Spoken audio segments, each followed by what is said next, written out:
بات کی تھی بیچ میں کہ جو ہم کچھ خود کرتے ہیں اس کی سزا ہم خود پاتے ہیں، تو اس سے مجھے آیا مائنڈ میں مکافات عمل کے بارے میں کہ جو مکافات عمل کا جو ایک میکینزم ہے اور جو پورا کا پورا کرائٹیریا ہے وہ واقعی ہے کہ آپ جو کرتے ہیں آپ کو دنیا میں ہی اس کا ملے گا بدلہ یا آپ کو آخرت میں بھی ملے گا؟ مسلمان ہیں، یہ تو اسلام میں تو اس کے حوالے سے ذرا کلیئر کریں نا، بتائیں ذرا۔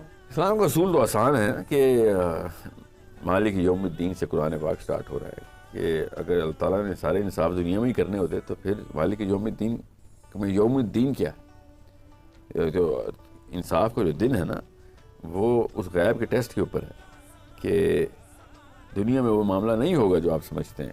وہ انصاف فرعون عیاشیاں کر کے مرے، ٹھیک ہے؟ ہمارے ملک میں دیکھیں پاورفل اپنی عیاشیوں میں مرتے ہیں، ظلم کرتے ہیں، دنیا میں کوئی ان کو ایسا ایکسیپشن کو چھوڑ دیں آپ، مگر زیادہ تر لوگوں کو زیادہ تر گناہوں کی سزا دنیا میں نظر نہیں آتی ملتی۔ تو اب یہ مکافات عمل جو ہے نا، یہ کارما کا جو لفظ ہے یہ زیادہ فیشن کے طور پہ آگے نیو ایج اسلام بولتے ہیں اس کو۔ اوریجنل فلاسفی آف اسلام میں انصاف کا ایک ہی دن ہے جس میں ہر چیز کا فیصلہ ہو جانا، چھوٹی سے چھوٹی۔ نبی اسلام نے ارشاد فرمایا کہ جب آخر دن سٹارٹ ہوگا تو سب سے پہلے ایک بکری کو لایا جائے گا جس کی سینگ ہوں گے، اور اس بکری کے سامنے لایا جائے گا جس کے سینگ نہیں ہوں گے، اور پھر اس بکری سے سوال کیا جائے گا کہ تیرے سینگ تھے، تو نے پھر بھی اس کو مارا جس کے سینگ نہیں تھے۔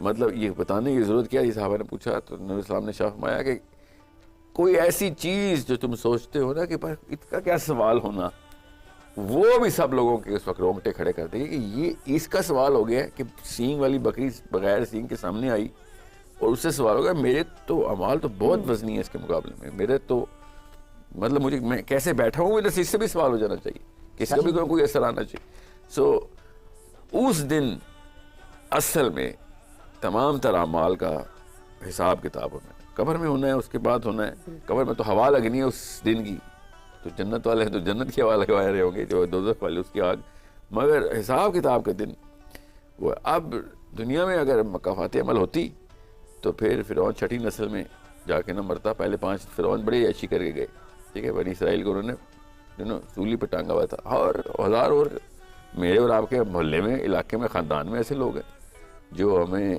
روز پتہ چلتا ہے کہ نہیں بھائی جاتیوں کی سزا دنیا میں نہیں ہے۔ اللہ تعالیٰ نے یہی تو امتزاج رکھے، اللہ تعالیٰ نے سورہ بقرہ میں کہا نا کہ میری یہ سنت نہیں ہے کہ جیسے یہ گناہ کریں تو ہم اس کو پکڑ لیں، بلکہ ہم رسی دراز کرتے رہتے ہیں کہ اس کو مہلت ملے۔ تو یہ مکافات عمل تو نہ ہوئی، یہ تو اللہ تعالیٰ کا ایک ایسا انتظام اور سنت اللہ کی ہے کہ انسان کو موقع پہ موقع ملا جائے، ٹھیک ہے؟ یہ اللہ کی حیا ہے، ورنہ انصاف کا تقاضا نہیں ہے۔ انصاف یہی ہے کہ غلطی ہو تو سزا ہو، یہ اللہ کی حیا ہے جو بار بار معاف کری جا رہی ہے کہ چل آگے چلو۔ پہلی قومیں آئی انہیں تو اسی وقت سزا مل جاتی تھی، یہ تو نہیں، وہ ایسے اللہ کی سنت نہیں ہے کہ ہر قوم کو ہر روز ہر گناہ کی ہر وقت سزا ملے، ایسے کبھی بھی نہیں ہوا۔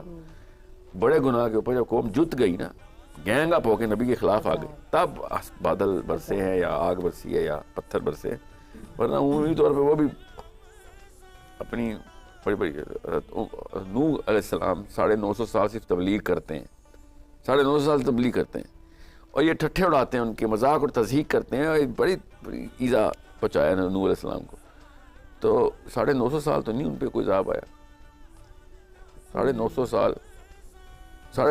سال سوچیں، بالکل ٹھیک، 9 سال نہیں، 90 سال نہیں، 950 سال میں مکافات عمل نہیں ہوا۔ جب آیا پھر اللہ نے آنا تو تھا نا، جب تو آنا تھا، وہ تو اینڈ میں نہیں آیا نا۔ 950 سال میں کوئی تو زندہ مرا ہوگا، کوئی پیدا ہوا ہوگا، اس دوران مرا ہوگا، ٹھیک ہے؟ تو مجھے یہ بتائیں کہ جب میں بات کرتی ہوں حضرت آدم علیہ السلام کی، نہیں بلکہ یہ کویشچن بھی میں آپ سے بعد میں کروں گی، حضرت علی رضی اللہ عنہ کے بارے میں میں آپ سے ایک سوال پوچھتی ہوں، میرے ذہن میں آیا، میں نے کہا میں پوچھ لوں کہ انہیں آسمانوں کے راستوں کا کیسے علم ہوا؟ لیکن پہلے تو 2 بڑے مسائل ہیں اس معاملے میں۔ اہل سنت والجماعت کے تمام تر ریسرچ ڈاکیومنٹس میں اس حدیث کی صحت قوی نہیں ہے، تو اس پہ کافی ڈیبیٹ ہے۔ اصول یاد رکھیے گا، میں اس چیز کو صحیح مانتا ہوں اس وجہ سے کیونکہ ناسا کے سائنٹسٹ کو آسمانوں کے راستے پتہ ہیں۔ 8ویں کلاس کے فزکس کے بچے کو گھر میں ٹیلیسکوپ لگا کے آسمانوں کے راستے پتہ ہیں، جنرلی اسپیکنگ، اوکے؟ مگر یہ حدیث صحیح ہے، اوکے؟ اور ایک نہیں، اس طرح کی 2-3 حدیث صحیح ہیں جس میں علی بن ابی طالب نے کہا کہ نوح علیہ السلام کی بات ہو رہی تھی۔ دیکھیں نوح علیہ السلام کی قوم پہ جو سیلاب آیا تھا، وہ سیلاب مجرہ کہکشاں سے آیا تھا پانی اس کا. یہ حدیث صحیح ہے, ٹھیک ہے. اب یہ اس حدیث کا متن اس حدیث کے متن کو انفورس کرتا ہے, کس حدیث کو جو آپ نے سنائی.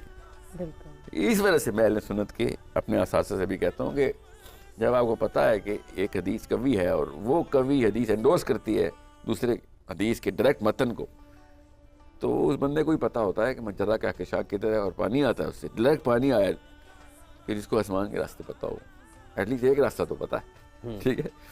اور سورہ کہف میں جو ذوالقرنین کو اللہ تعالیٰ نے جس طریقے سے ٹریجیکٹری دی ہے, جس طریقے سے, اور فَأَتْبَعَ سَبَبًا اللہ تعالیٰ نے کہا کہ اس راستے پہ چل پڑا, ٹھیک ہے.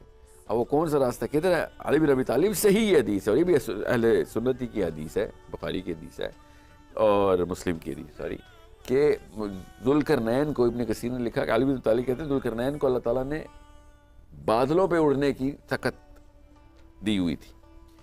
اس آیت کی تفسیر میں انہوں نے لکھا ہوا. تو اس کا مطلب ہے کہ جب وہ فاتبع سببا تو وہ بھی پھر کسی ایسے ہی راستے پہ گیا جو زمینی نہیں تھا. سو علی بن ابی طالب سے یہ سارا کچھ ملتا ہے, عبداللہ بن عباس سے اور علی بن ابی طالب سے. یہ دونوں ایسے صحابی ہیں جو کہ اس طرح کے موضوعات کے اوپر جس لیول کی گرفت پکڑ چکے تھے, عام انسان کی بس کی بات نہیں کہ وہ سمجھ بھی سکے کہ یہ لینگویج کیا ہے جس کے اندر وہ بات ہو رہی ہے. تو یہ لگتا ایسے ہی ہے کہ یہ گمان رکھنا ضروری ہے میرے جیسے بندے کے لیے کہ ہاں بھائی یہ سارے راستے جو اس وقت سائنس والے مادے کے تھرو دیکھ رہے ہیں وہ کسی اور طریقے سے خربوں روپے خرچ کر رہے ہیں اس کے اوپر. خربوں بھی کم بتایا آپ نے جی, مگر مادہ اسی طرح پیسے خرچ کر مادہ پیسے خرچ کروائے گا, ٹھیک ہے, وہ چیز بھی نہیں آئے گی, وہ افادیت بھی نہیں آئے گی. اب حضرت سلیمان کے دربار میں جب عفریت اور ایک انسان کا مکالمہ حضرت سلیمان کا ہو رہا ہے قرآن پاک میں, اور قرآن پاک میں اس بندے کو, انسان کو حضرت سلیمان نے کہا کہ تو لے آ ملکہ سبا کا تخت, اور وہ پلک جھپکنے میں تخت لے کے آتا ہے. وہ تخت اسٹوڈیو جتنا تخت ہے, پلک جھپکنے میں وہ 1500 مائل ایریل ڈسٹینس ٹریول کرواتا ہے ایسے کر کے, اور وہ تخت ادھر آ جاتا ہے. تو اللہ تعالیٰ نے قرآن پاک میں حضرت سلیمان کے تھرو یہ ہم تک بات پہنچائی کہ وہ پوچھتے ہیں کہ تو نے یہ کیسے کر سکتا ہے یہ سارے کام. تو وہ کہتا ہے میرے پاس علم الکتاب ہے. حالانکہ سورہ کہف میں جب حضرت موسیٰ علیہ السلام حضرت خضر سے پوچھتے ہیں کیسے, تو وہ خیر یہ اس سے پہلے ہی اللہ تعالیٰ نے بتا دیا کہ یہ علم الکتاب نہیں, یہ علم لدنی ہے, یہ میری طرف سے اسپیشل دیا گیا علم ہے اس بندے کو. سو حضرت سلمان کے سامنے جو معاملہ ہو رہا ہے نا اس بندے کا, انسان کا, ٹھیک ہے, کیونکہ ہمیں نہیں پتا کہ حضرت موسیٰ کو کون ملا تھا, وہ انسان تھا نہیں تھا. ہمیں ابھی ہم علماء کی کیا سرائی ہے, اس لیے ہم یہ کہہ سکتے ہیں کہ حضرت خضر ہی تھے. میرا بھی ماننا ہے حضرت خضر تھے, کوئی آر نہیں ہے. مگر اس بندے کے بارے میں تو 100% شور شاٹ ہے کہ عام آدمی تھا, کیونکہ اس کے ادھر دوسری طرف جن کھڑا ہوا ہے, عفریت. اور جن نے کہا جتنی دیر قال عفریت من الجن, جی کہ میں آپ کو وہ تخت لا دوں گا, کتنی دیر میں لاؤ گے, جتنی دیر میں آپ بیٹھے ہوئے نا کھڑے ہوں گے اتنی دیر میں آ جائے گا, مطلب 1 سیکنڈ یا اس سے کم. تو انسان نے کہا یہ تو سلو ہے, ذرا کھڑے ہونے میں بھی ٹائم لگتا ہے, آپ پلک جھپکیں گے آ جائے گا, سمجھ رہے. سو میں کیوں آپ کو بتا رہا ہوں, وہ جو ایریل ڈسٹینس پہ تخت میں آنا نا, یہ بھی وہی راستے ہی ہیں. جو آپ کا سوال ہے نا اسی کے امبریلا میں یہ جواب دے رہا ہوں. تو علم الکتاب ایک ایسی معاملہ ہے جو مادے کے علم کے علاوہ بھی آپ کو کچھ چیزیں سمجھا سکتا ہے. کیا پتا مادہ بھی استعمال ہوتا ہو, فزکس تو صرف مادے کو استعمال کر کے باتیں کری. قرآن پاک نے یہ سارے معاملات بڑے کھول کے بیان کیے ہیں, اور ایسا زبردست کنکلوسیو ہنٹ دے دیا ہوا ہے کہ اس کے بعد آپ کو پتہ چل جاتا ہے کہ کہانی اصل میں کچھ اور ہے. سو علی بن ابی طالب کے علم کی کیا بھی بات کرنی, ٹھیک ہے. ایک لائیو کالر ہے ہمارے ساتھ اس وقت. جی السلام علیکم جی, کون صاحب کہاں سے ہیں؟ وعلیکم السلام جی, میں بات کر رہا ہوں اسلام آباد سے. جی میرا ساحل بھائی سے ایک سوال ہے جو مجھے ڈاؤٹ ہے کہ میری یونیورسٹی میں بھی اور میرے کام ایسے ہوتے ہیں کہ روزہ رکھ کے جو ہے وہ مجھے لڑکیوں میں بیٹھنا بھی پڑتا ہے اور کام بھی کرنا پڑتا ہے. اور میں نے اس وقت ایک جگہ سنا بھی ہے کہ جی اس میں روزے پہ ایفیکٹ پڑتا ہے. تو مجھے اس پہ پلیز جو ہے نا ڈاؤٹ ہے, تو اس پہ پلیز یہ میرا کوشچن لے لیں. اچھا بھائی اپنا نام بتائیے گا. فہد اسلام آباد سے. فہد صاحب اسلام آباد سے. جی نہیں تو وہ لائن پہ ہی ہیں ابھی, آپ ہیں لائن پہ؟ جی جی جی جی. کیا آپ نے کام کی نوعیت کیا بتائی آپ نے؟ جی میں یونیورسٹی میں جو ہے وہ ہمیں فیمیل انٹریکشن بھی کرنی پڑتی ہے، بات چات بھی کرنی پڑتی ہے اس میں سے۔ یونیورسٹی میں کوئی کام کرتے ہوں گے نا، پڑھتے ہیں آپ یا پڑھاتے ہیں؟ جی جی میں پڑھتا ہوں۔ اوہ اچھا، اسٹوڈنٹ ہیں، اچھا اچھا۔ تو یہ جب بھی فتوے کا سوال ہوتا ہے نا تو کسی مفتی صاحب ہمارے پاس ہیں، مفتی صاحب، میں کوئی مفتی تھوڑی ہوں، آپ نے فتویٰ مانگ لیے میرے سے۔ بغیر میرا اپنا مشورہ یہ ہے کہ مفتی صاحب کے جواب کے بعد کیا احتیاط کریں اور خواتین کو پردے کا انتظام دعوت دیا کریں۔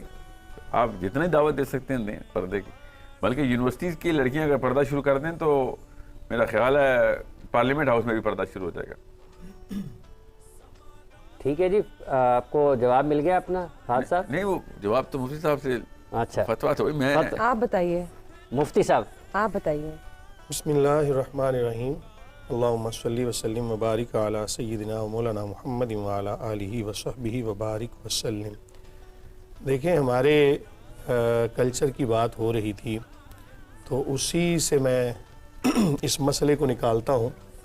ہمارے ہاں جب پردے کی بات کی جائے نا تو آگے سے جواب ملتا ہے کہ بہت ساری مجبوریاں ہیں، یونیورسٹیز میں پڑھنا ہے اور دیگر معاملات ہیں، طرح طرح کے ہیلے بہانے بھی کیے جاتے ہیں، مجبوریاں سامنے رکھی جاتی ہیں۔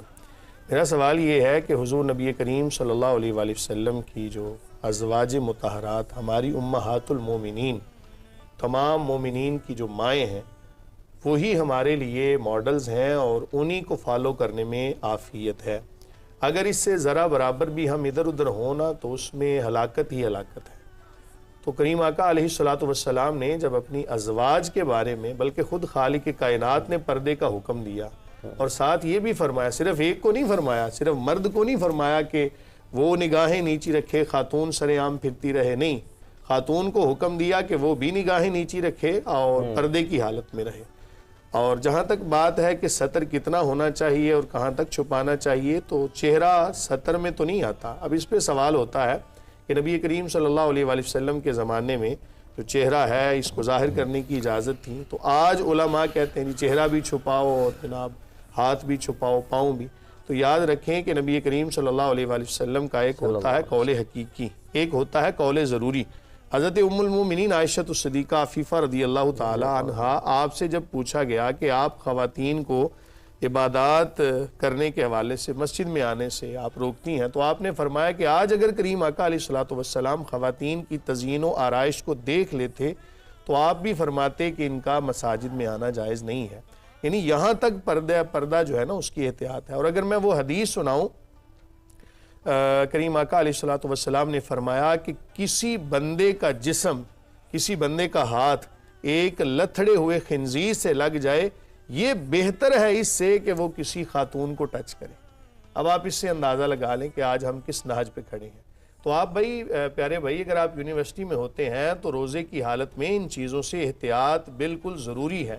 اگر آپ نے عام دنوں میں بھی ایسا معاملہ کیا، نگاہیں نیچی نہ رکھیں یا خاتون نے پردہ نہ کیا، عام دنوں میں بھی گناہ گار ہے، تو روزے کی حالت میں تو سخت گناہ ہوگا۔ باقی یہ ہے کہ جہاں تک کلچر کا تعلق ہے، کلچر میں ایک بندے کو میں نے کہا، یہ ریسنٹلی واقعہ ہوا، کہتا جی میں کالج میں پڑھتا ہوں، ساحل بھائی ذرا آپ کی توجہ بھی چاہوں گا۔ تو میں نے اس سے کہا کہ داڑھی رکھ لیں جناب۔ کہتا جی مجبوری ہے کہ کالج میں پڑھنا ہے، یونیورسٹیز میں پڑھنا ہے۔ تو میں نے کہا دیال سنگھ کالج کے اندر ایک سکھ جو ہے وہ داڑھی رکھتے ہوئے نہیں شرماتا۔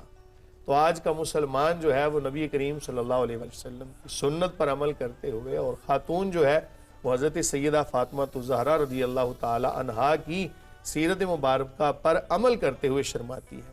اگر اس کو آپ خوبصورتی کہیں، میں اگر اس کو دو لفظوں میں بیان کروں تو ہر جو اعلیٰ چیز ہوتی ہے نا اس کو چھپایا جاتا ہے، اور جو عام سی چیز ہوتی ہے اس کو سر عام رکھا جاتا ہے۔ آپ ایسی خاتون کہ جس کا حسن و جمال بالکل نہیں ہے، کوئی زیادہ نہیں ہے، وہ اگر پردہ کرتی ہے نا تو لوگوں کی نظروں میں نا اس کی اہمیت بہت زیادہ ہو جاتی ہے، اہمیت ہے، بڑھ جاتی ہے، اور اپنے آپ کو، جیسا آپ نے ابھی حدیث مبارکہ کا بھی ذکر فرمایا ہے، تو کم از کم حافظ صاحب آخری بات، کم از کم کسی گناہ کو نا گناہ سمجھ کے کوئی کرے گا نا تو شاید ممکن ہے کہ آنے والی زندگی میں توبہ کر لے۔ تو کم از کم اتنا پتہ ہونا چاہیے کہ یہ ہے گناہ، یہ ہے گناہ، اتنا آپ کو ضرور پتہ ہونا چاہیے. اور یہیں پر ہم ایک وقفہ لیتے ہیں جی. وقفے کے بعد آئیں گے. قاری صاحب آپ کا بہت شکریہ، مفتی صاحب آپ کا بہت بہت شکریہ. اور ہمیں ملک عمر فاروق صاحب ہمیں جوائن کریں گے اس وقفے کے بعد، اور اس کے ساتھ ساتھ رانا عبد المنان صاحب بھی ہمارے ساتھ ہوں گے. ہمارے ساتھ رہیے گا.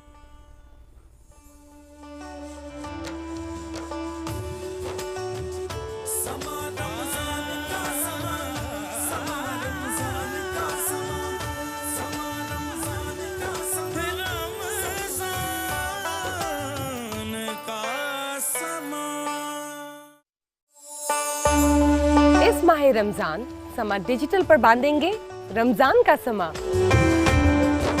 سجیں گی عبادت سے سحر و افطار کی رونقیں. کریں گے قصص الانبیاء اور سیرت النبی